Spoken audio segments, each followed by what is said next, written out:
So today is my dad's birthday, and so I thought it would be good to do an episode about how I am such a daddy's little girl. Not only that, for you, as you're navigating your life, I want you to take a step back and reflect on your relationship with your father or any, male role models that you have in your life. And also how the people you're talking to and dating, how their relationship is with their parent. I do think that this is also very important. And I think people are sometimes very, they dismiss it or they don't even ask questions about it. And just seeing how much it's really played a part in my life and shaping my beliefs and, who I ultimately chose as a partner. My relationship with my dad has been so significant. So, like, just to be clear, my dad is awesome. I love him so much. And there's so many things about him that I really appreciated and loved and still love. But my husband is so different from my dad. so, and this is so interesting to know. I think it's very like what I think the biggest thing that I loved about my dad, I always felt super safe and I can just count on him, to protect me. Actually, like one of the stories that just came to mind was when, oh my gosh, this crazy huge what looked like a horse, but it was a Great Dane, broke through like into our house, like the grounds that we were living on in Coconut Grove, Florida. We were like doing yard work in the backyard, and all of a sudden we hear my cousin screaming, "Run!" And he's running, and we see him running towards the backyard where we are, with my dad, me, and my sister, whatever. And I see this like galloping horse. It looks like a horse, but it was a Great Dane. And I was like, oh my gosh. And my twin, like, she ran off into like the garbage where like we put the garbage. She like hid in a closet of garbage, whatever. And I just went right behind my dad. Like, I truly was like the first thing that came to mind, like, I'll be safe here. And I was like 13 or something like that. And you know what he did? It was crazy. The dog was just running right at him, it looked like. And he just put out his hand and yelled, "Stop." Like, that's it, stop. And the dog stopped. And I was like, this is my hero. Like, truly, this is my hero. And I've always been like that with my dad. I've always felt like he's my hero. I even created all these stories when I was a kid. Like, if electricity went out because of the storm, then he came walking in, and the lights came on, and there's my hero because he fixed it. Like all these things, right? And I think that like that is so sweet. Like, there's this like very, sweet thing about it where, seeing my husband now as a dad to our two little girls, he is their hero, and he is, I do wrong all the time. My kids are like, I'm like the villain, right? And my kids are like, oh, but Papa is the best, and like Papa the hero. And I kind of love it just because I remember feeling that towards my dad. And at the end of the day, I found a partner who is also a protector and makes me feel really secure. And I think that's one of the biggest takeaways from, my childhood and feeling that from my dad, that I really wanted to find in my partner, and who I knew would be like this father figure from our kids that would protect them too and make us a priority. Because that's something that I always knew. Like, I knew my dad made his family a priority. My mom was his number one. That's truly how Will is too, with me and the kids. So like, even though like the nitty gritty, like little things, like my dad is old school, like he was born in Ecuador. And so like that old time, culture, like where he, when he was born, right? Like, how old is he now? Like, he's like 70. Oh my God, I should know this. Oh my God. I think he's like 77 now. And, he was not like, understands, like, I'm a twin. He never changed a diaper. So like, just understand that. And so, bless my mom, she had to change, these twins, and oh my gosh, like the diapers. And my dad was just like old school. Like he wouldn't do that. That's, it's just not how he was brought up. And so, he wasn't like hands-on with the housework, right? And it was so interesting how Will, my husband, is so hands-on. Like he's the one like he was the one changing so many diapers, and he's the one that cooks. He actually doesn't even let me in the kitchen because I usually burn something. He's like the one that does the laundry. He's the one that does all like he's very handy with all that like house stuff. And he loves it. He was brought up that way. His dad is like that too. And so like those kind of little things are different, right?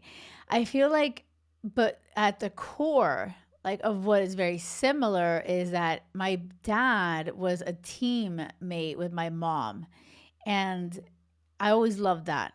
And that at the end of the day, that's what Will and I are. Will and I are very much like we're a team. And so we talked about it, and he's like, "Oh yeah, this is the kind of stuff I love to do." And when we started dating, he's like, "I love to cook and I love to do this." And so, either way, we just kind of like, for example, I put the kids to sleep. He's not into nighttime stuff. So like we just do things that we really love to do that is like for the benefit of the family. And so at the end of the day, it's like that whole value of prioritizing our family, prioritizing each other, showing up for each other, that's all the same. But the little things, like how exactly you do it, oh my gosh, like polar opposite of like what Will does compared to my dad. Right. And 100%, I'm so grateful that Will is a very modern man. Because I would be like, get the hell out of here, babe, if you're not changing your freaking diaper. But I think it's like the times have changed, right? So I'm not going to throw my dad a bone. At the end of the day, I feel like this is something that you can reflect on too with what you have seen at, your home growing up. How did you feel about your dad? How do you continue to feel about him? My dad wasn't really emotional. Like he wasn't very emotional, like in terms of like communicating, like, or very huggy. Like I remember him, like, how he used to smoke cigarettes, and he would, oh my gosh, I forgot what you call it when you pack your cigarettes, you like tap the cigarettes against the table. He would get a cigarette and put it on my head and pat it on, pack it on my head. And I remember being like, oh my gosh, like I used to love those moments when my dad would actually like show love like that. I know it's kind of twisted. Getting love with like getting your cigarettes packed on your head. But like I remember wanting him to be more huggy and lovey, and he wasn't. And so when I got older and I got more confident in myself and how I show love, like I would just force hugs on him. Like I would just, and he was like, hey, I don't know, it's just not comfortable for him, but I just didn't care. And I don't know, to me, it's very important for me to show people, this is how I show love. Like, Dad, get over it. And I joke around about it. And what I feel like was so important to me, though, recognizing, oh, I wanted my dad to be more affectionate, more lovey. And part of that's part of my love language is physical touch. And when I was like being very intentional about finding a partner, I was like, I want my person to be like really affectionate and lovey, and that was something that I made sure to find, and Will really is like that with me and the kids. And so I think what I feel like the biggest message I want to tell you, no parent is perfect. My dad had like a crazy temper. He was terrifying. Like he had a ring on his finger that was huge that he found in Ecuador. He called it his lucky ring. I hated that ring because if I said something stupid, it's like knock you out time, like he would knock me in the head with it. So yeah, like nothing's perfect, right? But I feel like what I really feel like you can do, and I hope that you're hearing this with this message and this takeaway, it's like no one's perfect, everyone's human, everyone has their shit. But I think that I always leaned into the good, the gratitude. What can I take away from this? What are the lessons I've learned? What is this telling me about me and what I want, and how I want my future to look like? Appreciate the good things. I'm just a very half glass full kind of person. I really am. And I feel like every time I meet really negative people that like just complain about their stuff, I don't think it's like they haven't gone through shit, right? But this is a difference. I feel, I've been through shit. I feel, but just I have made a conscious decision to go to therapy, to like heal, read books, and choose a different way to look at my life, uh, or just choose like how to be grateful for whatever the takeaway, all these things, right? And this is where I want you to be like, oh my gosh, I love my dad, or you hate your dad, whatever it is there something there that you can reflect on and be like, wow, how does that impact my relationship when it comes to my love life? How do I show up when I'm dating? What is like, people talk about daddy issues. Like, is that something that you've thought about, that you feel like, oh, your dad never showed up for you and now you're trying to find somebody to fill that void? Like, these are things that I think it's so important for you to reflect on if you haven't already, and be honest about it and say, are there some wounds that you have yet to heal? Because you can't find your partner, that perfect partner for you to do life with, before doing that. I think it's really important, your relationship with your family.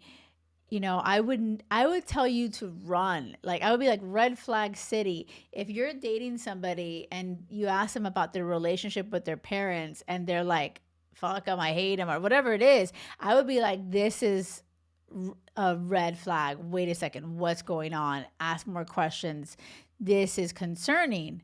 Like, I think it's so, important to have at least a space where, like, even if you've struggled and had some crazy experiences or unhealthy whatever, you've done that work for yourself to heal and be in a place where you could have a conversation when you're on a date or dating somebody, and you don't feel like, oh my gosh, just venting about the shit that your parents or your family has put you through, and somehow have a positive takeaway from everything. Like, instead of it all happened to you, like, how did this happen for you? What are the ways that it shaped you? What can you be grateful about?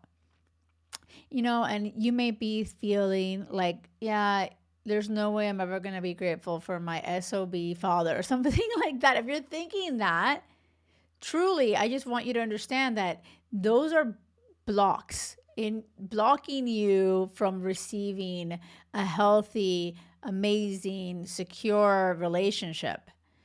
So be aware of that. I'm not saying, oh, you shouldn't feel that way. It's about bringing it to your awareness. When we talk about your dad, like, for me, I'm like, oh my gosh, my dad's birthday, and I'm like so grateful and I love him so much. And that I don't go into like any of the, oh my gosh, that one time and these times. And trust me, there's times that all of us have done shit, right? So I want to know where your head goes when I ask you, how's your relationship with your dad? How do you feel? And do you ask these questions when you're dating? How's their relationship with their parent? Right? Or like, if you're dating a guy, oh, how's your relationship with your mom? Like, that's so significant, so important, because it will tell you a lot on how they will show up for you. If they're not able to talk about it, if they're upset about things like that, maybe they're not emotionally available. Maybe they have shit to heal and they haven't done that yet. And so I thought that this would be such a great opportunity for you. And the other thing I was going to say, because, we just had a retreat here in the Canary Islands with some of my clients. It was amazing. And it's so funny because they all said, oh my gosh, your dad has to be here the next retreat. Because I was talking about him, because so much of what I do, being a love coach, helping people find their person, is so much because of my parents. They're the ones that always talked about crazy love. They were like, it has to be crazy love or nothing. That was them. And I would see my dad adore my mom and make her a priority. My mom, the same with him. And so not only that, my dad also guided me he really mentored me and coached me through my life. And even though I was like young and stupid, and a lot of times I wouldn't listen, I learned from my mistakes. And finally, when I got it together and started to listen to him, I would seek his advice. And he's the one that told me, hey, you better move because you're not going to meet anyone where you're living in South Miami. And I'm like, wait, my dad's always been right. And that's another episode I have to do. Like, I have to have my dad on this podcast. I've asked him to do it. He won't do it. He thinks I curse too much on this podcast. I'm like, Dad, stop listening to this podcast. It's not for you. And don't worry about it. But he told me, to move. And I was like, my dad's always right about everything. When I don't listen to him, things go wrong. So I moved to Brickell. And the day that I moved, the night I moved, I met Will. And so like that's a whole other story. But what I feel like it's, God blesses us with angels on our journey, on our path. And we can listen or we don't have to listen. And I really always feel like my dad's a little angel on my shoulder. I'm super grateful for him. 100%. There's no way I would have found my way to Will without my little angel, my dad. So I'm getting emotional thinking about it. Oh my gosh, look at me choking up. Happy birthday, Dad. I love you so much. But hopefully you're not listening to this podcast episode because I did curse. Okay. And I'm sending you guys so much love. Let me know if you're listening on YouTube about your relationship with your dad. And if you can always find me on Instagram, the Jackie Lowe. I write back to everybody there. And sending you so much love. Remember, it has to be crazy love or nothing. Till next time.